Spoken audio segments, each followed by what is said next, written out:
ఆ భక్తిలో శ్రీకృష్ణుని మీద ప్రేమ పెంచుకుంది. శ్రీకృష్ణుడినే వివాహం చేసుకోవాలనేటువంటి భావం కలిగి ఉంది. నల్లటి శరీరంతో ఉంటాడట, ఎర్రని కన్నులు కలిగి ఉంటాడట, సూర్యచంద్రుని వంటి కన్నులు కలిగినటువంటి వాడు. ఈయన మహామాయగాడు, చాలా గొప్పవాడు ఈయన. మన్నువాడ మధురై, ఆ ఉత్తర మధురకి నాయకుడు ఈయన. అప్పుడు మళ్ళీ అమ్మ చెప్తాను, ఏదో చిన్నపిల్లం, ఏదో అడుగుతున్నాం, నిజానికి మాకు ఏమీ తెలియదు, ఏం అడగాలి కూడా.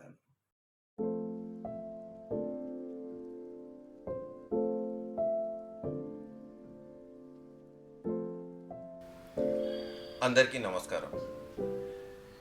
నా పేరు శ్రీధర్. ఈరోజు మనం భోగి పండుగను జరుపుకుంటున్నాం.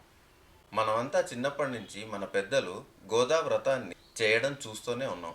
చిన్నప్పటి నుంచి చూస్తూనే ఉన్నా తిరుప్పావై వ్రతం అంటే పొద్దున్నే పొంగల్ చేసుకుని తినేయడమే కానీ ఆ వివరాలు ఎప్పుడూ తెలుసుకోలేదు. ఈరోజు మా నాన్నగారు, నా ఆచార్యులు, ఉభయ వేదాంత పండితులు రామకృష్ణమాచార్యులు గారి దగ్గర కొన్ని విషయాలైనా తెలుసుకునే ప్రయత్నం చేద్దాం. గోదా వ్రతం అంటే ఏంటి, మనం ప్రతి ఏడాది దీన్ని ఎందుకు చేసుకుంటున్నాం, ఇది చేస్తే మనకు వచ్చే ఫలం ఏంటి? ముందుగా ఈ వివరాలు కొంత మాకు అర్థమయ్యేలా చెప్పండి. వేదాంతద్వయతత్వజ్ఞం మంత్రమంత్రార్థదం గురుం శ్రీమన్నారాయణాచార్య రామానుజయతిం భజే. జై శ్రీమన్నారాయణ. చాలా మంచి ప్రశ్న వేశావు శ్రీధర్. ఇది జిజ్ఞాసులు వేయవలసిన ప్రశ్నే. నిజానికి మన వైష్ణవ సాంప్రదాయంలో ఎలాంటి వ్రతాలు లేవు. ఎలాంటి వ్రతాలు లేవంటూనే 2 వ్రతాలు ఉన్నాయంటాం. ఏమిటి దీని అర్థం? ఎలాంటి వ్రతాలు లేవంటే లౌకిక ఫలాలను ఇచ్చేటువంటి వ్రతాలు లేవు అని అర్థం. 2 వ్రతాలు ఉన్నాయి అంటే పారలౌకిక ఫలాలను ఇచ్చే వ్రతాలు మాత్రమే ఉన్నాయి అని అర్థం. అంటే పారలౌకిక ఫలం అంటే ఏమిటి? మోక్షఫలం. మోక్షఫలం అంటే భగవంతుడికి చేరుకోవడం. అంటే ఎవరికైతే ఆ భగవంతుడి చేరుకునేటువంటి యోగ్యత ఉందో వాళ్ళకి ఈ లౌకిక ఫలాలన్నీ అందుతూనే ఉంటాయి. అందుకని లౌకిక ఫలాలు, పారలౌకిక ఫలాలు ఉన్న వాళ్ళకి ఇబ్బంది లేదు. ఎలా అంటే 100 రూపాయలు ఉన్న వాడి దగ్గర 1-2 రూపాయలు కొదవలేనట్టు. అందుకనే మనకి 2 ఫలాలు ఉన్నాయని పెద్దలు చెప్తారు. ఒకటి ఏకాదశి వ్రతం, రెండవది గోదా వ్రతం. ఈ 2 వ్రతాలు కూడా మనకి మోక్ష ఫలాన్ని అందించేవే. ఇప్పుడే ధర్మం మోక్షం గురించి చెప్పారు కదా, ధర్మం అంటే ఏంటి, ఈ మోక్షాన్ని సాధించడం ఎలాగా, దీన్ని మాకు సులభంగా అర్థమయ్యేలా చెప్పండి. ధర్మం అంటే ఏమిటో ఎందరో ఎన్నో రకాలుగా వివరించారు. పక్క ప్రాణికి ఇబ్బంది పెట్టకుండా ఉండేదే ధర్మం అని చెప్పారు. మనకి ఈ లోకంలో ఎన్ని రకాల సంబంధాలు ఉన్నాయో, స్నేహితాలు, బంధుత్వాలు ఎన్ని ఉన్నాయో వాళ్ళందరికీ కూడా ఒక్కొక్క రకమైన ధర్మాన్ని నిర్వచించారు. ఎవరు ఎన్ని రకాలుగా ధర్మం గురించి చెప్పినా ధర్మం గురించి చక్కగా అర్థం చేసుకోవాలంటే రామాయణ, భారత, భాగవతాది గ్రంథాలు చదవవలసిందే. రామాయణంలో ధర్మం గురించి రామో విగ్రహవాన్ ధర్మ, రాముడంటేనే ధర్మము అని చెప్పబడింది. భారతంలో ధర్మస్య ప్రభురచ్యుత అంది. అంటే ధర్మం అంటే ధర్మమునకు ప్రభువు అచ్యుతుడే. భాగవతంలో కృష్ణం ధర్మం సనాతనం అంటోంది. అంటే ఈ 3 వాక్యాలలో కూడా సనాతన ధర్మము కూడా కృష్ణుడే అంటున్నారు, ధర్మమునకు ప్రభు అచ్యుతుడు అంటున్నారు, రాముడంటేనే ధర్మం అంటున్నారు. అంటే భగవంతుడే ధర్మమును, భగవంతుని అర్చించుటయే ధర్మమును పాటించుట. అంటే మనకి అర్థం చేసుకోవాలంటే మనకి భగవంతుని పట్ల భయభక్తులతో ఉండడమే నిజముగా ధర్మాన్ని పాటించడము. ఇదే మనకి గోదాదేవి ప్రవచించినటువంటి మార్గం. ధర్మాన్ని పాటించిన వాళ్ళకి మోక్షం కరతలామలకం అవుతుంది. ఇదే మనం అందరం కూడా తెలుసుకోవాల్సింది. మోక్షం గురించి మనం ఇంతకన్నా చేయవలసింది ఏమీ లేదు, ధర్మాన్ని పాటించడమే. ఓకే, ఇది చాలా ఇంట్రెస్టింగ్గా ఉంది. ఈరోజు మన పాడ్కాస్ట్ టాపిక్ గోదా వ్రతం కదా. ముందుగా గోదామాత గురించి కొంచెం వివరాలు చెప్పండి. దీనికి కారణం చెప్పడానికి ఏమీ లేకపోయినా పెద్దలు ఓ కథను చెబుతూ ఉంటారు. ఒకసారి నారాయణుడు వైకుంఠంలో ఉండి చాలా బాధపడుతున్నట్ట. ఏమిటి ఈ ప్రజలు మోక్షానికి వంచితులవుతున్నారే, అధర్మ మార్గంలో పయనిస్తున్నారే, ఏం చేయాలి అనుకుంటున్నట్ట. అక్కడే పక్కనే ఉన్నటువంటి భూదేవి, స్వామి మీరు బాధపడకండి అని చెప్పేశారు. భూదేవి, నేను ఈ మానవుల కోసం ఈ భూమి మీద పుట్టాను, వాళ్ళ కోసం ఎన్నో మార్గాలు చెప్పాను, నా యొక్క అవతారాలన్నింటిలోనూ వాళ్ళ యొక్క నా మహిమను చూపించాను, విశ్వరూపం చూపించాను, భగవద్గీతని చెప్పాను, ధర్మ మార్గాన్ని ప్రవచించాను, అయినా సరే వీళ్ళెవరూ మారడం లేదే. ఆ మాటకి భూదేవి అందిట, స్వామి పోని నన్ను ప్రయత్నం చేయమంటారా అని. భూదేవి, నేను చెప్తేనే వినని వాళ్ళు నువ్వు చెప్తే మాత్రం వింటారా అన్నాడు నారాయణుడు. అంటే అలా కాదు స్వామి, ఒక్కసారి భగవంతుడు చెప్పినా వినంది భక్తులు చెప్తే వినొచ్చునేమో. ఆ మాట నిజంగా సత్యం. ఎందుకంటే ఒక వైద్యుడు ఉన్నాడు అనుకో, ఆ వైద్యుడు నేను చాలా గొప్ప డాక్టర్ని, నా దగ్గరికి రండి అంటే రాకపోచేవాడు. కానీ అతని దగ్గర వైద్యం తీసుకునేటువంటి ఒక రోగి, నేను ఈ డాక్టర్ దగ్గరికి వెళ్ళాను, నాకు అన్నీ తగ్గాయి అని చెప్తే ఆ మాటను నమ్మి అందరూ ఆ వైద్యుడి దగ్గరికి వెళ్ళి వైద్యాన్ని స్వీకరించవచ్చు. ఈ మాటను అర్థం చేసుకున్నటువంటి నారాయణుడు సరే అన్నాడు. ఆ విషయాన్ని విన్నటువంటి భూదేవి వెంటనే ఈ లోకంలో అవతరించడానికి సిద్ధమైపోయింది. భూదేవే గోదాదేవే. భూదేవి భూమి మీద అవతరించాల్సిన అవసరం ఏమొచ్చింది? ఆ విషయాలు కొంచెం మాకు అర్థమయ్యేలా చెప్పండి. అది కలియుగ ఆరంభం, అంటే దాదాపు 5,000 సంవత్సరాల క్రితం అన్నమాట. ఆ రోజుల్లో విష్ణు చిత్తుడు అని పిలువబడేటువంటి ఆళ్వారు లేక ఒక భక్తుడు ఉండేవాడు. ఆయన శ్రీవిల్లిపుత్తూరులో ఉండేవాడు. అక్కడ ఒక కోవెల ఉంది. ఆ కోవెల పేరు వటపత్ర సాయి కోవెల. ఆ కోవెల్లో ఉన్నటువంటి పెరుమాళ్ళకి ఆయన రోజు పువ్వులు తులసి పూజించి వాటినింటితో మాలలల్లి ఆ మాలల్ని దేవాలయానికి పంపించడం ఆయన యొక్క నిత్య విధి. అలాగా రోజు ఆ యొక్క పూల తోటలో తిరుగుతూ వాటికి గొప్పలు తవ్వుకుంటూ ఆ పనులన్నీ చేసుకుంటూ తోటమాలి ఆయన. ఒక రోజున ఆ పూల తోటలకి, ఆ పూలకి, ఆ తులసి వనానికి వాటికి గొప్పలు అవి తవ్వుతుండగా ఒక తులసి చెట్టు దగ్గర ఒక చిన్న పాపాయి దొరికింది. ఆ పాపాయిని చూసి, ఓహో ఈమె నాకు భగవంతుడు ఇచ్చిన వరం అని ఆమెను తీసుకుని పెంచుకోవడం మొదలెట్టాడు. ఆ అమ్మాయి ఎవరు? ఆమెయే అయోనిజ అయినటువంటి శ్రీ భూదేవి. భగవంతుడు ఇచ్చిన పాపగా ఆమెను పెంచుకుంటుంటే ఆమెకు ఒక పేరు పెట్టుకుందామని కోదై అని పెట్టుకున్నాడు. కోదై అంటే పూలమాల అని అర్థం. ఆమె తమిళులు చెప్పేటువంటి ఆడి మాసంలో పుబ్బా నక్షత్రంలో అవతరించింది. అందుకనే పెద్దలు తిరువాడి పూరత్తిల్ జగత్తు దిత్తాళ్వాజియే అంటారు. మనం కూడా కర్కటే పూర్వ ఫల్గుణ్యాం తులసీ కారణోద్భవాం అంటాం. ఆ కర్కాటక మాసంలో పూర్వ ఫల్గుణి నక్షత్రంలో అమ్మ ఈ లోకంలో ఉదయించింది. ఇంత గొప్ప మాసంలో ఉదయించినటువంటి ఆ తల్లి ఎలా ఉందంటే, ఆ బావిలో పడేటువంటి ఒక పుత్రుడిని రక్షించడం కోసం తాను స్వయంగా బావిలోకి దుంకినటువంటి తల్లిలాగా ఆ యొక్క భూమాత మన కోసం గోదాదేవిగా అవతరించింది. వావ్, చాలా అద్భుతంగా ఉంది ఈ వివరం. గోదాదేవి అవతరించిన తర్వాత ఎలా పెరిగింది? తన బాల్య విశేషాలు కొంచెం మాకు వివరించండి. గోదాదేవి తన తండ్రి అయినటువంటి ఆ విష్ణు చిత్తుని దగ్గర విషయాలన్నీ తెలుసుకుని జ్ఞాన భక్తి వైరాగ్యాలని చక్కగా పుణికి పుచ్చుకుంది. ఆ భక్తిలో శ్రీకృష్ణుని మీద ప్రేమ పెంచుకుంది. శ్రీకృష్ణుడినే వివాహం చేసుకోవాలనేటువంటి భావం కలిగి ఉంది. కానీ ఆ భగవంతుడికి తాను తగునా తగనా అనేటువంటి అనుమానం ఉండేది. అందుకని తన తండ్రి గారు తయారు చేసినటువంటి ఆ పూలమాలల్ని, ఆ తులసి మాలల్ని దొంగచాటుగా ఆయన లేనప్పుడు ఆ దండల్ని తాను వేసుకుని ఒక అద్దంలో చూసుకుని ఆ కృష్ణుడి పక్కన తాను ఇలా నుంచుంటే బాగుంటుందా బాగుండదా అని ఊహించుకునేది. ఇలా కొన్ని రోజులు గడిచిన తర్వాత ఒక రోజున విష్ణు చిత్తుల వారు ఆ దండల్లో వెంట్రుకల్ని చూశారు. అయ్యో, ఇది మా అమ్మాయి ధరించినట్లుగా ఉన్నాయే, ఇవి అపవిత్రమైపోయాయి, ఈ అపవిత్రమైనటువంటి దండల్ని నేను గుడికి ఎలా పంపగలను అని ఆయన చాలా బాధపడుతూ అలా పడుకున్నారు. అప్పుడు ఆయన కళ్ళలోకి సాక్షాత్తుగా ఈ వటపత్రశాయే వచ్చి, విష్ణు చిత్త, మీ అమ్మాయి ధరించినటువంటి మాలలే ప్రీతి పాత్రములు, అందుకని వాటిని తప్పకుండా పంపించండి అని చెప్పారు. అది విన్నటువంటి విష్ణు చిత్తుడు లేచి, ఓహో, నా కూతురు సామాన్యమైన వనిత కాదు, ఈమె ఒక దేవతా స్త్రీ అయి ఉండవచ్చు అని చెప్పేసి అప్పటి నుంచి ఆ మాలల్ని మళ్ళీ గుడికి పంపించడం మొదలుపెట్టారు. అలా భక్తి భావంతో పెరిగి పెద్దదైంది శ్రీ గోదామాత. అద్భుతంగా ఉన్నాయి ఈ వివరాలన్నీ. మరి గోదాదేవి భగవంతుణ్ణి చేరుకోవడానికి ఎంచుకున్న మార్గం ఏమిటి?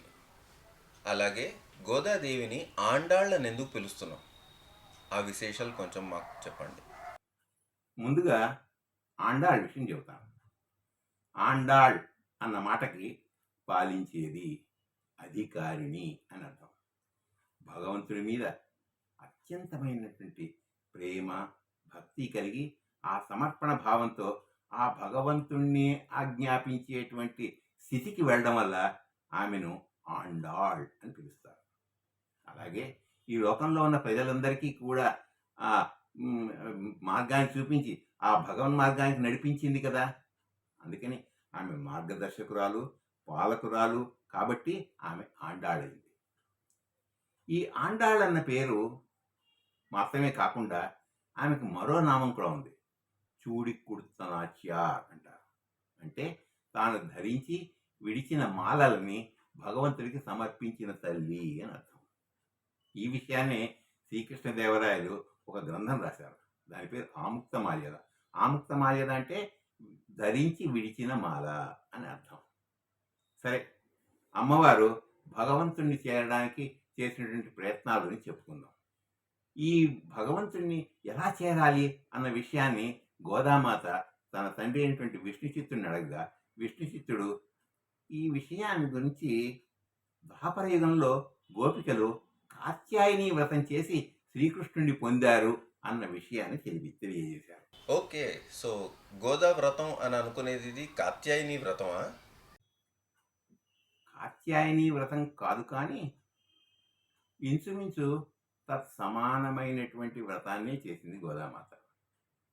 ద్వాపర యుగంలో శ్రీకృష్ణ సమాగమం కోసం ఆనాటి గోపికలు యమునా తీరంలో కాత్యాయని వ్రతం చేశారు. శ్రీకృష్ణుడు వాళ్ళందరికీ రాసక్రీడను అనుగ్రహించాడు. అదే సరియైన మార్గం అనుకుంది గోదామాత. తాను కూడా ఒక గోపికని అన్న భావాన్ని పొందింది.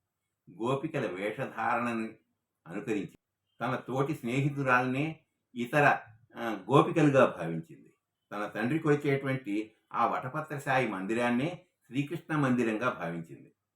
తన స్నేహితులందరినీ లేపుకుని వెళ్ళి అందరితో పాటు ఆ శ్రీకృష్ణ మందిరానికి వెళ్ళి ఆయన్ని ప్రార్థించాలని భావించింది. అలా పుట్టిందే ఈ యొక్క తిరుప్పావై వ్రతం. దీన్నే గోదా వ్రతం అని కూడా అంటారు. తిరుప్పావై అంటే తిరు అంటే శ్రీ, పావై అంటే వ్రతం.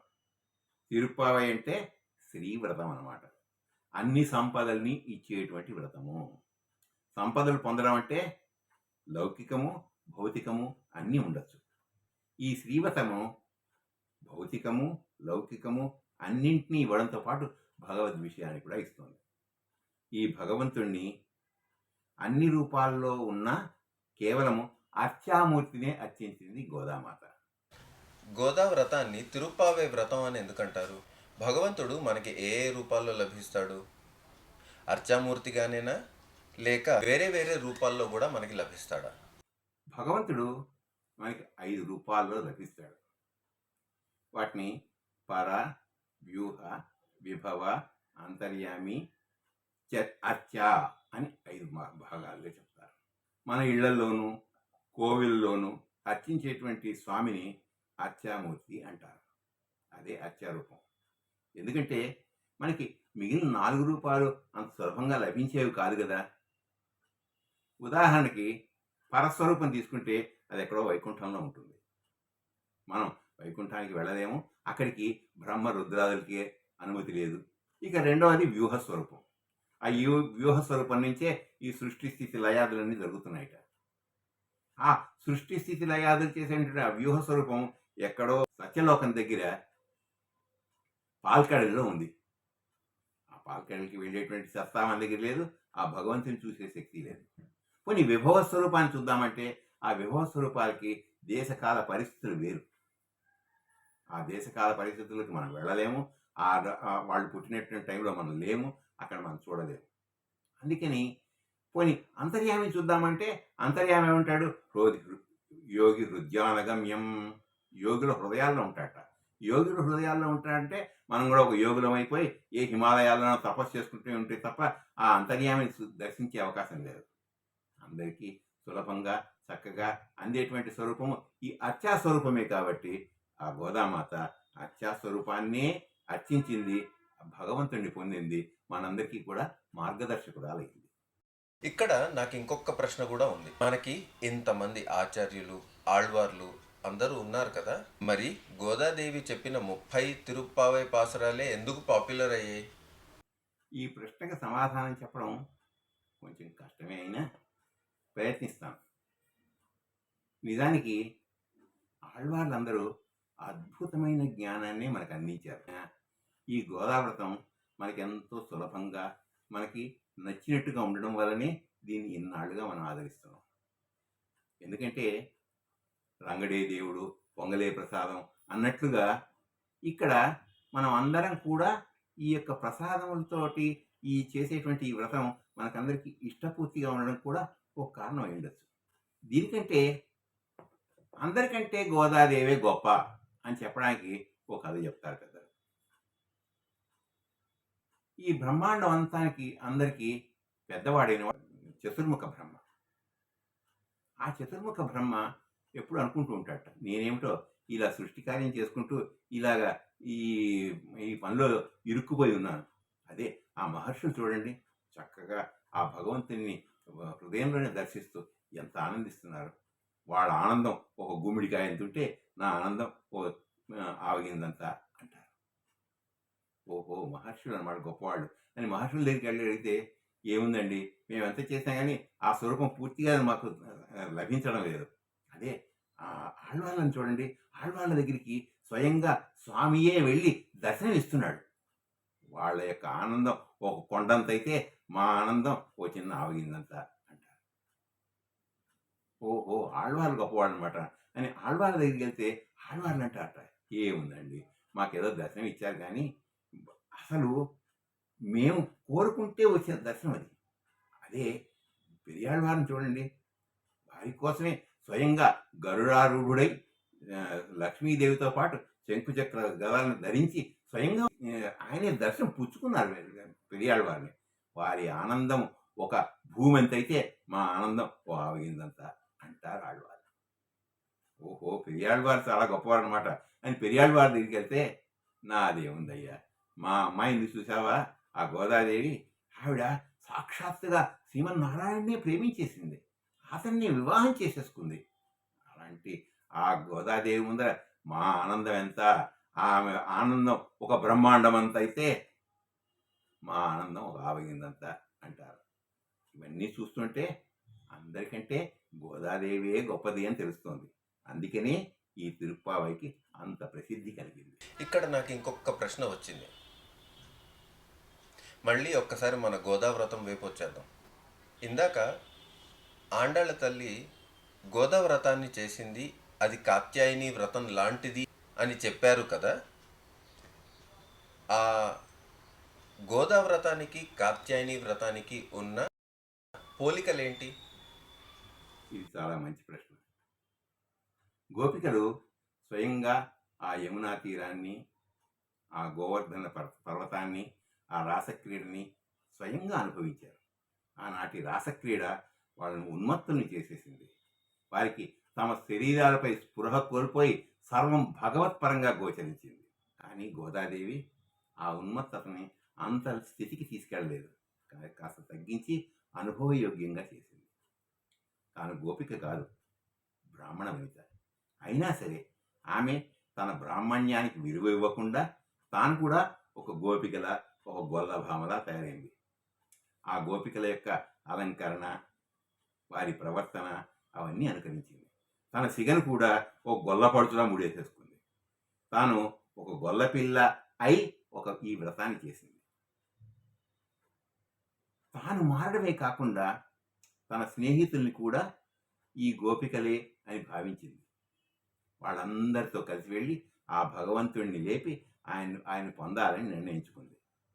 ఆ భావన నుంచి పుట్టిందే ఈ తిరుప్పావై అనేటువంటి వ్రతం.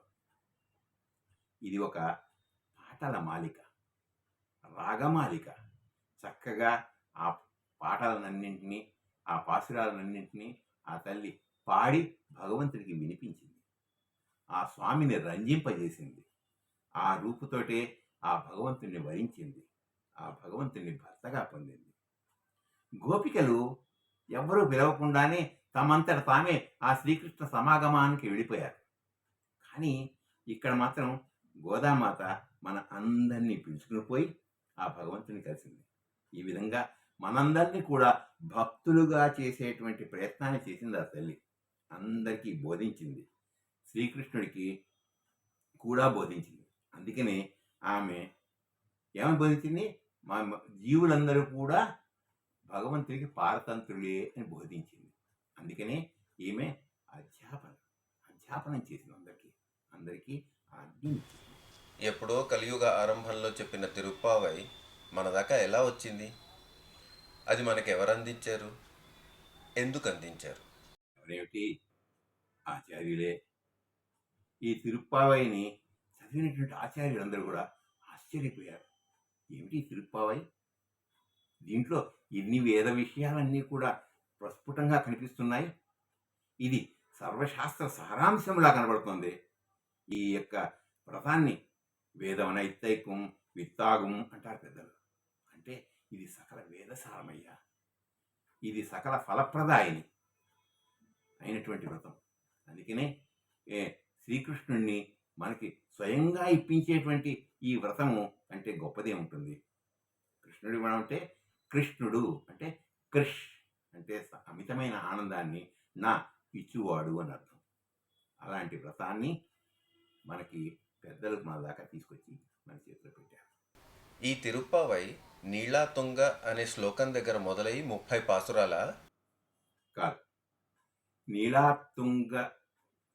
నీళాతుంగ స్తనగిరి తటి సుప్తముద్భోద్య కృష్ణం అనేటువంటి ఆ పాసురం ఏదైతే, ఆ శ్లోకం ఏదైతే ఉందో అది శ్రీ పరాశర భట్టారు వారు 1000 సంవత్సరాల క్రితం రచించినటువంటి శ్లోకం.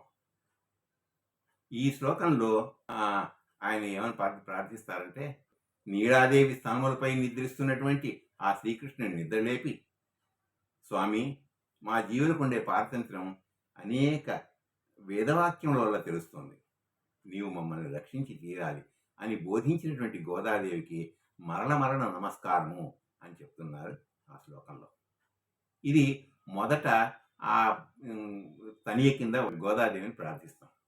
ఆ తర్వాత ఉయ్యకొండ స్వామివారు అంటే నాథమునుల శిష్యుడు, ఆయన కూడా ఒక పాసురం రాశారు గోదాదేవిని ప్రార్థిస్తూ. అన్నవయ్యల్ పుదువై అండాళ్ళరంగక్కు అని ఆయనకు రాశారు. దాంట్లో ఏముంది? భగవంతుడికి తాను విడిచిన మాలను ధరింపజేస్తూ సమర్పించి తాను గానము చేసినటువంటి ఆ తిరుప్పావై పాటలన్నింటినీ కూడా ఆయనకు సమర్పించి, ఓ తల్లి, నువ్వు నీలాగే మమ్మల్ని కూడా ఆ భగవంతుడి మార్గాన్ని విడవకుండా ఉండేటట్టుగా అనుగ్రహించు తల్లి అని ప్రార్థిస్తారు. ఆ తర్వాత మనకి మార్గళి తింగళ్ మదివేరయిందన నాడాల్ అని అక్కడి నుంచి మొత్తం 30 పాసురాలు వస్తాయి. ఆ 30 పాసురాలే తిరుప్పావై. ఈ తిరుప్పావైలో చాలా జ్ఞానం ఉందని చెప్పారు కదా, మా లాంటి వాళ్ళకి అర్థం కావడం కోసం ఒక్క ముక్కలో తిరుప్పావై జ్ఞానాన్ని ఇవ్వాలంటే మీరు ఎలా వివరిస్తారు?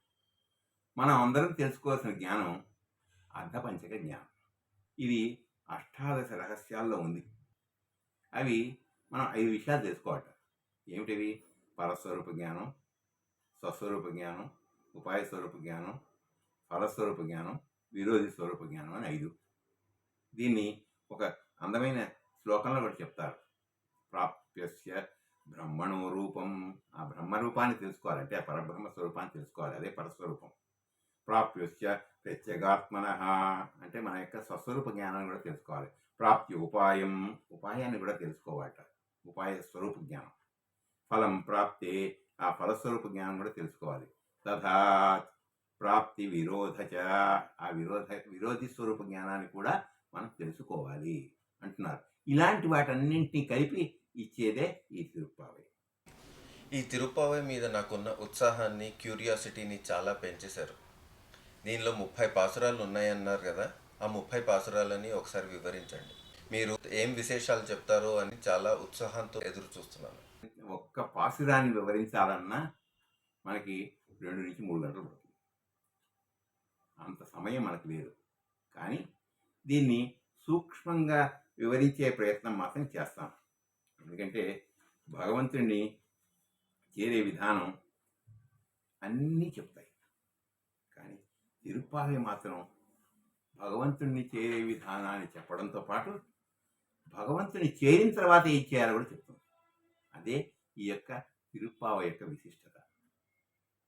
మొదటి పాసురం మార్గళి తింగళ్ళు అది నిలయిందనన్నాడాలని ఉంటుంది. ఈ మొదటి పాసురంలో చెప్పబడింది పరస్వరూప జ్ఞానం. నారాయణి నమక్కే పరైతర్వాన్, ఆ నారాయణుడే మనకు పొందదగిన వాడయ్యా, ఆ నారాయణుడే మనకి పరాని వాద్యాన్ని ఇస్తాడు అని ఇక్కడ చెప్తున్నారు. అంటే మనకి ఇక్కడ పరస్వరూప జ్ఞానాన్ని ఇస్తోంది అమ్మ. ఆ పరస్వరూప జ్ఞానం వల్ల మనకి వచ్చేటువంటి ఫలమే ఈ యొక్క ఫలస్వరూపం. ఆ ఫలస్వరూపాన్ని నాయమాత్మ ప్రవచనేన లభ్య, ఉపన్యాసాలు వింటే వచ్చేది కాదు. ఇది మన యొక్క ప్రయత్నం కూడా ఉండాలి. ఆ ప్రయత్నం ఉన్నప్పుడు ఆ పరమాత్మ మనని వరిస్తాడు. ఆ వరించినప్పుడే ఈ యొక్క ఫలితం లభిస్తుంది. ఈ యొక్క పాసురంలో ముందర కాల నిర్ణయం జరుగుతుంది. కాల నిర్ణయం అంటే ఏ సమయంలో చేయాలి. మార్గళి తింగళ్ మది నిరయిందనన్నాడాల్ అంటే ఇది మార్గశీర్ష మాసము, పున్నమి చంద్రుడు ఉదయించేటువంటి సమయము అంటున్నారు. అంటే ఇది దక్షిణాయనం. దక్షిణాయనంలో మనకి మార్గశీర్ష మాసము అంటే దేవతలకి బ్రహ్మీ ముహూర్తం అన్నమాట. ఆ బ్రహ్మీ ముహూర్తంలో ఎవరు చేయాలి, అధికార నిర్ణయం కూడా కావాలి. అందుకని నీరాడ పోదు వినో, ఎవరైతే ఈ యొక్క మార్గళి స్నానాన్ని చేయదలుచుకున్నారో వాళ్ళందరూ పోదివినో రండి అని పిలుస్తుంది ఆవిడ అమ్మ. అందరినీ పిలుస్తూ ఎవరి వద్దకు వెళ్ళాలయ్యా, నందగోపన్ కుమరన్ ఏరారందక్కణ్ణి యశోదయ్యల సింగం. ఎవరయ్యా ఆ నందగోపన్ కుమారుడు, ఆ యశోద యొక్క ఆ బాలసింహం లాంటి వాడు, ఆ నారాయణనే నమక్కే. ఆ నారాయణుడే ఎలాంటి వాడయ్యా నారాయణుడు. కార్మేని చెంగణ్ కదిరమదియం పోల్ ముగత్తాన్, కార్మేని నల్లటి శరీరంతో ఉంటాడట, ఎర్రని కన్నులు కలిగి ఉంటాడట, సూర్యచంద్రుడు వంటి కన్నులు కలిగినటువంటి వాడు. అలాంటి నారాయణుడు, ఆయన దగ్గరికి వెళ్ళి మనం ఈయన పొందవలసి ఉంటుంది. ఈ పరస్వరూపాన్ని పొందాలి. పరస్వరూపాన్ని పొందితే ఏమైంది, పరైతర్వాన్, ఆయన పరాని వాద్యాన్ని ఇస్తాడట. ఇక్కడ పరాని వాద్యము అని చెప్తారు. పరాని వాద్యం అంటే ఏదో గుండెలకి ఒక డప్పు లాంటిది కట్టుకుని వాయిస్తూ ఉండేటువంటి వాద్యం అనమాట. ఆ పరాని వాద్యాన్ని ఇస్తాడు భగవంతుడి చేతిలో ఏ చిన్న వస్తువు వచ్చినా మనకి చాలా గొప్ప విషయమే. అందుకే పరాని వాద్యం, ఇక్కడ పరాని వాద్యం భగవంతుడు కలిసి మనకు ఒక వాద్యాన్ని ఇస్తున్నాడు అంటే దాని అర్థం ఏంటి, సాక్షాత్తుగా మోక్షాన్ని ఇస్తున్నట్టే అర్థం అనమాట. అందుకని ఈ మోక్షం అనేటువంటి అర్థంలోనే ఈ పర అనేటువంటి మాటను కూడా వాడడం జరిగింది. అయితే ఈ యొక్క పరాన్ని తీసుకోవడానికి తను ఒక్కటి వెళ్ళే, పోదుమినో రండి అని అందరినీ పిలుస్తుంది. ఎవరిని పిలుస్తుంది, శ్రీవిల్లిపుత్తూరులో ఉన్నటువంటి జనాలందరినీ పిలుస్తుంది. అందరూ రండి, మనం వెళ్ళి పరం తీసుకుందాం అంటే మనం అందరం వెళ్ళి మోక్షాన్ని తీసుకుందాం అని చెప్తోంది. ఎందుకు అందరినీ పిలుస్తుంది, తనకు కావాల్సి మనకి ఏదైనా మంచి వస్తుందంటే మనం చక్కగా వెళ్ళి మన పని మనం చేసుకుంటాం. అందరినీ ఊళ్ళో వాళ్ళని పిలుస్తామా అంటే ఎందుకు పిలుస్తోంది ఆవిడ. ఏక స్వాధున భుంజీత, మంచి మధుర పదార్థాన్ని ఒక్కళ్ళు భుజించకూడదు. ఇది పరస్వరూపాన్ని ఇచ్చేటువంటి మంత్రం, అందరికీ రావాలి అని అందరినీ పిలిచి తాను ఈ యొక్క శ్రీవిల్లిపుత్తూరులో ఉన్నటువంటి అందరినీ కూడా తీసుకుని వెళ్తోంది. అందరినీ కూడా భగవంతుడికి పారతంత్రుని చేస్తుంది. రెండవ పాదం. ఇప్పుడు ఇంతకుముందేమో శ్రీవిల్లిపుత్తూరులో ఉన్న అందరినీ పిలిచింది. ఇక్కడేముంటుంది, వయ్యత్తు వాడ్ వీర్గాడ్, ఈ యొక్క లోకంలో ఉన్న వాళ్ళు అందరూ రెండట. అందరినీ పిలుస్తుంది. ఏమంటోంది? ఈ లోకంలో ఉన్నందరూ చెయ్యం కిరిశైగల్ కేళీరో, ఇక్కడ ఈ వ్రతంలో చేయవలసిన విషయాలు చెప్తాను వినండి అంటుంది. ఏమిటయ్యా విషయాలు? ఆవిడ మొత్తం 7-8 విషయాలు చెప్పారు. పార్కడలు పయ్యత్తు ఇంద్ర పరమ నడిపాడి. ఈ పార్కడలు, ఆ పాల్కడలిలో ఉన్నటువంటి ఆ పరమాత్మని, ఆ యొక్క పరముని యొక్క ఆ పాదముని కీర్తించి, నెయ్యున్నోం పాలున్నోం, నెయ్యి తీసుకోము, పాలు తీసుకోము, మయ్యెట్టుదోం, కాటికి పెట్టుకోము, మలరిట్టునా ముడియోం, పువ్వులు ముడుచుకోము, చెయ్యాదన చెయ్యోం, చేయకూడని పనులు చెయ్యము, ఈ కురలైసన్ రోదం, ఎదుటివాడి మీద చాడీలు చెప్పము, అయ్యము పిచ్చేయము, పెద్దల్ని భిక్షగాళ్ళని వాళ్ళకి ఏది కావాలంటే వాళ్ళకి అవన్నీ సమర్పించి వాళ్ళతోటి ఆశీర్వాదాన్ని పొందుతాం. ఆందనేయం కైకాటి వాళ్ళకి అన్నిటినీ ఇచ్చి వాళ్ళని గౌరవించడమే మా యొక్క ఈ వ్రతమయ్య అంటుంది 2వ పాత్రలో. ఇక 3వ పాత్ర, ఈ 2వ పాత్రలో ఏం చెప్పారు? ఆ వ్యూహ వాసుదేవుడు పాల్కడలి, ఆ పాల్కడలిలో ఉంటున్న వ్యూహ వాసుదేవుని పూజించారు. 3వ దాంట్లో ఏం చేస్తారు? విభవ వాసుదేవుడు అయినటువంటి ఆ యొక్క అవతారాన్ని పూజిస్తారు. ఓంగి ఉలగలంత ఉత్తమన్ పేర్పాడి అంటే ఆ ఓంగి పెరిగి పెద్దవాడి లోకాలను కొలిచినవాడు అంటే వామనుడు, ఆ త్రివిక్రముడు. ఆ త్రివిక్రముడిని పూజిస్తున్నారు. ఆ త్రివిక్రముడిని ఏంటి? ఆ త్రివిక్రముని పూజించి ఆయన్ని ఒకసారి స్నానం చేస్తే ఏమవుతుందయ్యా? ఏమవుతుందేంటయ్యా? దేశంలో కరువు పోతుంది, నెలకి 3 వానలు కురుస్తాయి, ఈ చేలల్లో ఉన్నటువంటి మళ్ళల్లో అన్ని శుభ్రంగా నీళ్లు నిండుతాయి, పెద్ద పెద్ద చేపలు పడతాయి, ఎగిరి తుళ్ళి పడుతూ ఉంటాయి, పాడి పంటలు సమృద్ధిగా వస్తాయి, శాశ్వతంగా ఈ లోకమంతా కూడా సంపదతో నిండిపోతుంది అని ఆశీర్వదిస్తున్నారు అమ్మవారు 3వ పాత్రలో. ఇక 4వ పాత్రం. 4వ పాత్రలో ఆ వర్షాది దేవత అయినటువంటి ఆ వరుణుణ్ణి, ఆ వరుణుల్లో ఉన్నటువంటి అంతర్యామిగా ఉన్నటువంటి ఆ పరమాత్మని ప్రార్థిస్తున్నారు. అంటే ఇది 4వది. ఆ అంతర్యామిని పూజిస్తున్నారు. నాయన ఓ వరుణదేవుడా, సముద్రంలోకి నువ్వు చక్కగా ప్రవేశించి ఆ బాగా నీటిని తాగి ఆ శ్రీమన్నారాయణ చేతిలో ఉన్నటువంటి ఆ చక్రంలా మెరిసి చక్కగా నల్లని రంగును పొంది ఆ యొక్క శంఖంలాగా గర్జించి ఆయనకి శారంగంలో నుంచి వచ్చేటువంటి బాణాలలాగా చక్కగా వర్షణ చేసి చక్కగా ఈ లోకాన్ని అంతటిని సుభిక్షం చేయవయ్యా, మేము కూడా ఆ యొక్క వానలో మేము కూడా ఆ మార్గళి స్నానాన్ని చేస్తాము అంటుంది 4వ పాశనంలో. ఇక 5వ పాశనంలో మనం ఎప్పుడు పూజించేటువంటి ఈ అర్చామూర్తిని ఇందులో చేస్తున్నారు అనమాట. ఈ అర్చామూర్తిని గురించి ఏం చెప్తున్నారు ఇక్కడ? మొదటి 4 పాదాలు కూడా ఆ శ్రీకృష్ణుడి యొక్క చేష్టల గురించి చెప్తారు. తర్వాత 2 లైన్లు మనం ఏం చేయాలి భగవంతుడికి అన్నది చెప్తారు. మన అర్చామూర్తికి కింద మనం ఏదో చేయాలి కదా, ఏం చేయాలని ఇక్కడ చెప్తారు. ఇది చేస్తే మనకు వచ్చే ప్రయోజనం ఏంటి కూడా చెప్పేస్తున్నారు. ఏమిట్రా? మాయనై మన్నువడ మధురై, మహామాయగాడండి ఈయన. ఏదో బొమ్మ అనుకుంటున్నారేమో, ఈయన మహామాయగాడు, చాలా గొప్పవాడు ఈయన. మన్నువడ మధురై, ఆ ఉత్తర మధురకి నాయకుడు ఈయన. తూయ పెర్నీరు యమునైతురైవనే, మంచి ఆ యమునా నది ఒడ్డున వర్తించేవాడు, గొల్ల కులంలో ప్రకాశించినటువంటి ఆ మణిదీపం లాంటి వాడు, ఆ యశోద యొక్క గర్భాన్ని చక్కగా ప్రకాశింపజేసినటువంటి దామోదరుడు ఈయన. అలాంటి ఆయన స్వామి దగ్గరికి వెళ్ళి ఎలా వెళ్ళాలి? చాలా పవిత్రంగా వెళ్ళాలి. పవిత్రంగా వెళ్ళి ఏం చేయాలట? 3 పనులు చేసేదాట. తూమరత్తు విత్తు, చక్కగా ఓ 3 పువ్వులు ఆయన మీద వాయినాల్ పాడి నోటి నిండా చక్కగా ఆయన కీర్తించండి. మన తినాల్సిందిక్క మనసు నిండా ఆ భగవంతుని పెట్టుకోండి. అంతే, ఈ 3 పనులు మీరు చేస్తాను. ఈ 3 పనులు చేస్తే చాలు. ఏమిటయ్యా ఈ 3 పనులు చేస్తే వస్తుందయ్యా? ఓయప్పిడువు, మనకి తెలియకుండా చేసినటువంటి గత జన్మల్లో చేసిన పాపాలు బోడని ఉన్నాయి, వాటిని పుగుదరువా నిండనము, మనం పుట్టిన తర్వాత చేసిన పాపాలు మళ్ళీ కొన్ని కోట్లు ఉన్నాయి. ఆ తర్వాత చేసినవన్నీ తీయనీళ్ళు తూషాగం, అగ్నిలో పడ్డటువంటి దూదిలాగా మాడిపోతాయి. ఈ విధంగా మొదటి 5 పాసురాల్లో 5 రూపాల్లో ఉన్నటువంటి పరమాత్మను కొలిచి ఆఖరికి మనని ఈ యొక్క అర్చాస్వరూపం దగ్గర తీసుకొచ్చారు. ఇక్కడి నుంచి 6వ శ్లోకం నుంచి 6వ పాసురం నుంచి 15వ పాసురం దాకా ఆచార్యుల్ని లేపుతారు. 10 మంది గోపికల్ని లేపుతారు అన్నమాట. వీరు వ్రతానికి అధికారులు లాంటి వాళ్ళు. భగవంతుడికి ఒక్కళ్ళు వెళ్ళకూడదు కాబట్టి అందరినీ లేపి వాళ్ళని తీసుకుని వెళ్తారు. వెళ్ళడానికి ఎలా లేపుతారు వాళ్ళని? ఇగో తెల్లవారిందయ్యా, తెల్లవారింది అనడానికి ఏమిటో కొన్ని గుర్తులు చెప్తారు. అధికారి యొక్క గోపిక యొక్క ఆ సంపద, ఆవిడ యొక్క గొప్పతనం గురించి చెప్తారు. ఈ 10 మందిని గురించి ఇలాగే చెప్పుకుంటూ ఒక్కొక్కరిని లేపుతారు. ఈ 10 మంది ఆళ్వార్లని చెప్తారు.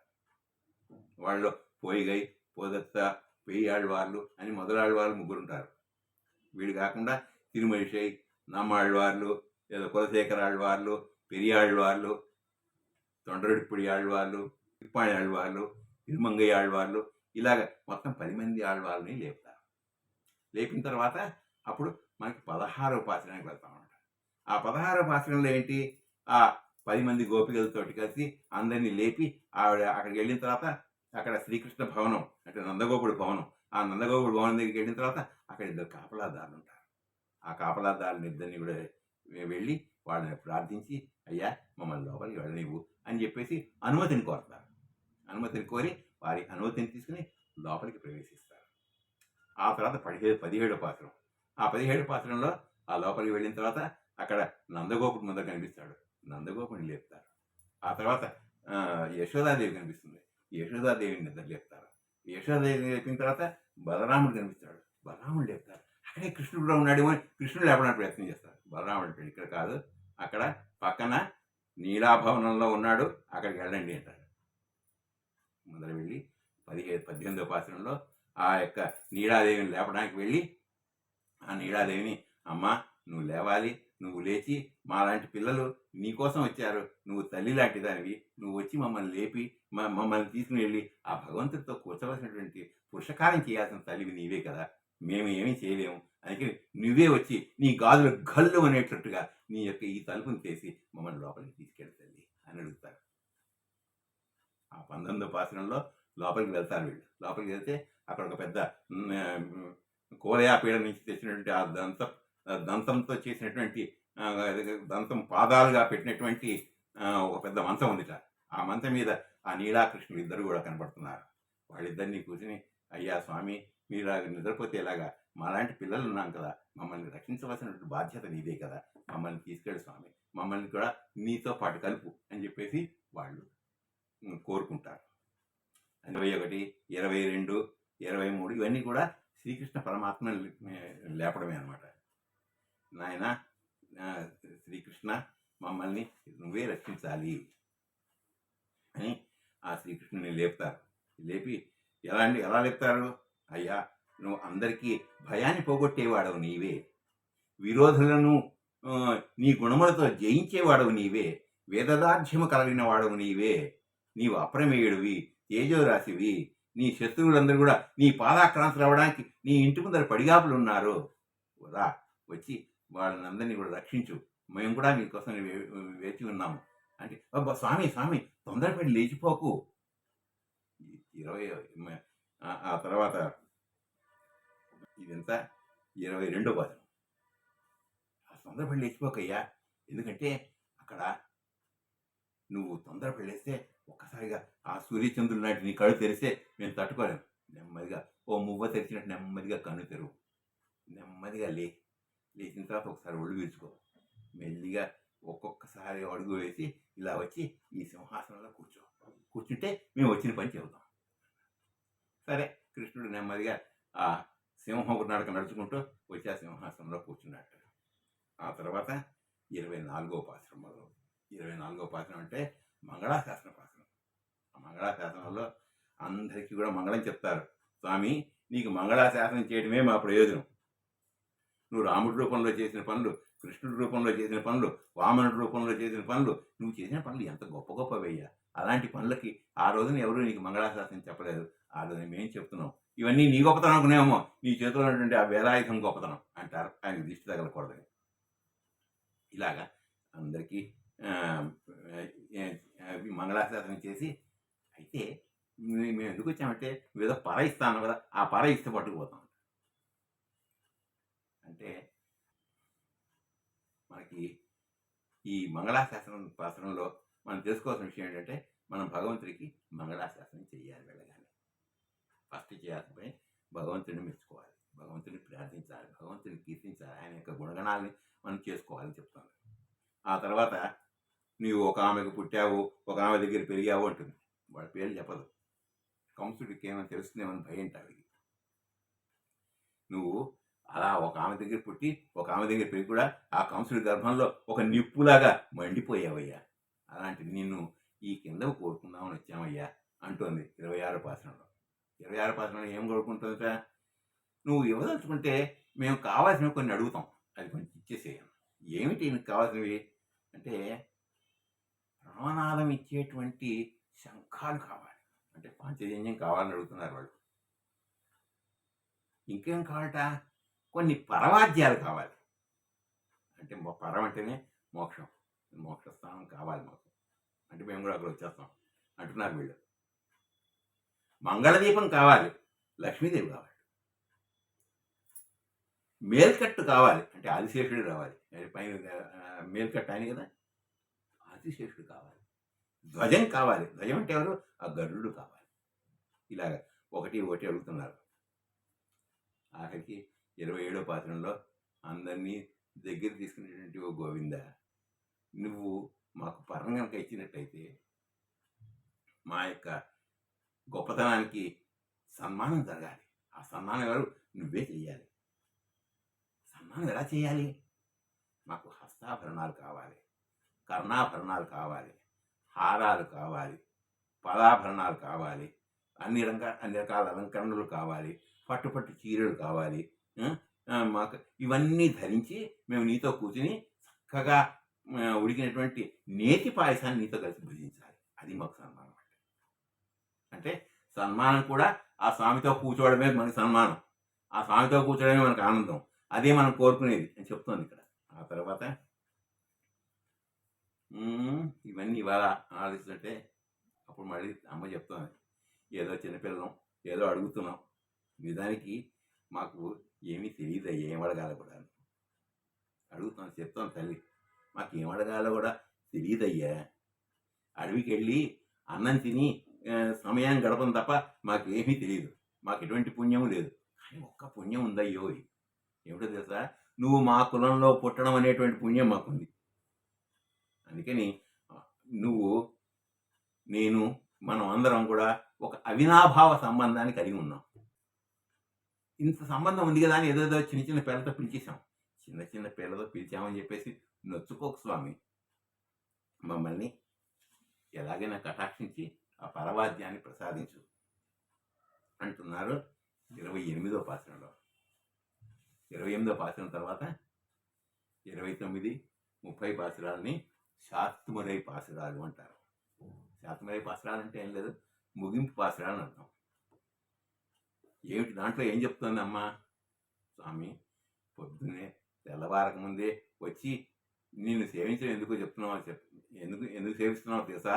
ఓ కృష్ణ, గొల్లపిల్లలమైనటువంటి మేము మా వంశంలో పుట్టిన నీతో సంబంధం ఉంది, అది లేదంటే కుదిరేది కాదు. మేము నీ దగ్గర పరం తీసుకోవడానికి వచ్చామనుకున్నావా? లేదు. 7 జన్మలకి నీకు మాతోటి ఒక సేవని చేయించుకునేటువంటి అధికారం మాకుంది, నీకు సేవ చేసేటువంటి అధికారం మాకుంది. అందుకని ఆ సేవ చేయాలన్నదే మా అభిపంతం. అందుకని ఏమైనా మాకు ఎలాంటి కోరికలున్నా తీర్చగలిగినటువంటి తండ్రివి నీవే కదా. అందుకని నేను మీ దగ్గరికి వచ్చాం. స్వామి ఇప్పుడు ఆఖరి పాత్రని చెప్తున్నారు. స్వామి మేము ఇంతవరకు వచ్చి నేను సేవించి నీ దగ్గర పరా అనేటువంటి భగవద్దాస్యాన్ని పొంది అన్నటువంటి ఈ వాస్తవం చూసావా, ఈ లోకం అంతా గుప్పు మనాలి. ఈ యొక్క గోదాదేవి రాసినటువంటి 30 పాసురాలు ఎవరైతే చదువుతారో, ఎవరైతే ఈ వ్రతాన్ని చేస్తారో వాళ్ళందరికీ కూడా నీ యొక్క దాస్యం లభించాలి, నీ యొక్క వైకుంఠం లభించాలి, నీ యొక్క మోక్ష పదవి లభించాలి అని చెప్పేసి ఆవిడ ముక్తాయింపునిచ్చారు ఈ యొక్క పాసురాలు. చాలా సూక్ష్మంగా అద్భుతంగా చెప్పారు. ఈ 30 రోజుల వ్రతం పూర్తి అయిన తర్వాత ఏం చేస్తాం? గోదా కళ్యాణమా? ఇది అన్నిటికంటే ముఖ్యమైన ఘట్టం. ఇవి కళ్యాణ విశేషాలు. మహా అద్భుతం. ఇంతకంటే అద్భుతాలు ఇంతవరకు జరగలేదు కనుక గోదాదేవిని పరమాత్మ అడిగాట, నువ్వు అర్చామూర్తిని సేవించావు సరే, నువ్వు అర్చామూర్తిలో ఎవరిని కోరుకుంటున్నావు అని. గోదాదేవి ఆలోచిస్తూ ఎంతమంది అర్చామూర్తులు ఉన్నారు చూపమని వటపత్ర సాయిని అడిగిందట. ఆవిడకి అప్పటికప్పుడు ఆయన 200 రూపాయలతో ప్రత్యక్షమయ్యారట. వాళ్ళందరినీ చూసి ఈ యొక్క రంగనాథుణ్ణి తన భర్తగా ఎన్నుకుని తండ్రికి చెప్పిందట, నేను రంగనాథుణ్ణి వివాహం చేసుకుంటాను అని. సరే, ఆ తర్వాత తిరుప్పావై రచన అయిపోయింది. ఆ తర్వాత ఆవిడ నాచియార్ తిరుమలి అనే ప్రబంధాన్ని రచించి ఆ భర్త కోసం తన యొక్క విరహ బాధనంతా కూడా అందులో ప్రతిపాదించింది. అలాగే వారణమాయిరం అని ఇంకొక గ్రంథం రాసి ఆ వారణమాయిరంలో తన చెలికెత్తలకి తన యొక్క అనుభవాలన్నింటినీ పంచుకోవడం చేస్తుంది అందులో. ఆ తర్వాత గోదాదేవి బాధ చూడలేక ఆఖరికి విష్ణు చిత్తుడు శ్రీరంగం వెళ్ళి, అయ్యా నా కూతురు వివాహం చేసుకుంటానంటోంది అని చెప్పేసి ప్రతిపాదించారు. వెంటనే రంగనాథుడి యొక్క కోవిల్లో నుంచి సమాధానం వచ్చింది, త్వరలో మీ అమ్మాయిని పిలిపించుకుని ఆమెను వివాహం చేసుకుంటాం అని రంగనాథుడు చెప్పి విష్ణు చిత్తుడికి ఒక శేషమాలని ఒక ఉంగరాన్ని ఇచ్చి పంపించేశారట. అదే ప్రధాన ఉంగరం అనుకోండి. అప్పుడు ఆ ఆలయ ధర్మకర్త ఒకడు ఉండేవాడు, అతని పేరు వల్లభదేవుడు. ఆ వల్లభదేవుడు ఈ విష్ణు చిత్తుడికి శిష్యుడే. ఆయనకి ఒక కబురు వెళ్ళింది, గోదాదేవిని సకల మర్యాదలతో శ్రీరంగం తీసుకురావాల్సింది అని. గోదాదేవిని తీసుకొచ్చారు, పెళ్లి ముహూర్తం పెట్టారు. పెళ్లి ముహూర్తం జరిగి ఉంది. ఆ తర్వాత రంగంలో, ఆ శ్రీరంగంలో ఆ పెళ్లి ముహూర్తం దాకా వేచి ఉండాలి కదా. ఆ గోదాదేవి ఆ శ్రీరంగనాథుడిని ఊరేగిస్తుంటే పక్క నుంచి తొంగి చూస్తుంటుంది. భర్తను డైరెక్ట్గా వెళ్ళి చూడలేదన్నమాట. ఆవిడ పక్కనే తొంగి సిగ్గుతో చూస్తూ ఉండేది సార్. ఆ పెళ్లి రోజు వచ్చింది సార్. ఆవిడని చక్కగా అలంకరించారట. గోదావరి పెళ్లి మంటపం దగ్గర తెచ్చారట. పెళ్లి మంటపం మన పెళ్లి కొడుకు కావాలి కదా, పెళ్లి కొడుకు ఎలా వస్తాడు? ఆ అర్చా విగ్రహాన్ని తీసుకొచ్చి అక్కడ కూర్చోబెట్టారట. ఆ అర్చా విగ్రహం పెడితే అమ్మకి జీలకర్ర బెల్లం పెట్టండి తల మీద అంటే ఆ జీలకర్ర బెల్లం పెడితే ఎప్పుడైతే భగవంతుడి మీద జీలకర్ర బెల్లం పెట్టిందో ఈవిడ తల మీద కూడా జీలకర్ర బెల్లం చక్కగా మెరుస్తూ కనిపించింది సార్. మంగళసూత్ర ధారణ చేయమన్నారట. మంగళసూత్ర ధారణ చేయమంటే ఏమీ లేదు, ఉన్నట్టుండి ఒకటో మంగళసూత్రం, రెండో మంగళసూత్రం, మూడో మంగళసూత్రం ఆటోమేటిక్గా ఆవిడ మళ్ళీ మెరవడం కనబడ్డాయి. అందరూ ఆనందంతో చప్పట్లు తెచ్చేశారు. గోదాదేవి నెమ్మదిగా సిగ్గుపడుతూ లేచి ఆ రంగనాథుడి దగ్గరికి వెళ్ళింది సార్. ఆ రంగనాథుడు దగ్గరికి 2 అడుగులు వేసి ఆవిడ అదృశ్యం అయిపోయింది. ఉత్సవ విగ్రహాన్ని అందరూ లోపల తీసుకుపోయారు. గోదాదేవికి ఎవరికి కనపడటం లేదు. పెరియాడు వాళ్ళు కన్నీరు మున్నీరైపోతున్నట్టు. అప్పుడు రంగనాథుడు చెప్పాట, మీరేం కంగారు పడకండి, ఇంటికి వెళ్ళండి, మేము వచ్చి కలుస్తాం, మీరు ఎప్పుడు కావాలంటే మీకు దర్శనం ఇస్తాం అని చెప్పాట. రంగనాథుడు మళ్ళీ శ్రీవెల్లిపుత్తూరుకి ప్రయాణం అయ్యారు. గోదాదేవి కళ్యాణం జరిగింది. ఇది ఈ యొక్క గోదావ్రతం యొక్క మహిమ. మనమందరం కూడా గోదావ్రతాన్ని పాటించి చక్కగా వృద్ధిలోకి వెళ్ళి చక్కగా ఆ యొక్క మోక్షఫలాన్ని పొందాలన్నదే ఈ యొక్క వ్రతం యొక్క సారాంశం. మీరు ఇవాళ చెప్పిన విశేషాలన్నీ చాలా అద్భుతంగా ఉన్నాయి. ఎంతో నేర్చుకున్నాను అని అనిపిస్తోంది. ఇంకా నేర్చుకోవాల్సిన విశేషాలు చాలా ఉన్నాయని కూడా అర్థమైంది. ఈ తిరుప్పావై మనకి తమిళంలో ఉంది కదా, ఇది చదవడం చాలా కష్టం. సో మీరు దీని మీద ఒక డీటెయిల్డ్ సిరీస్ చేయాలన్నది నా రిక్వెస్ట్. ఈ వివరాలన్నీ తిరుప్పావై మీద చేసే ఫ్యూచర్ పాడ్కాస్ట్లో నేర్చుకుందాం. జై శ్రీమన్నారాయణ.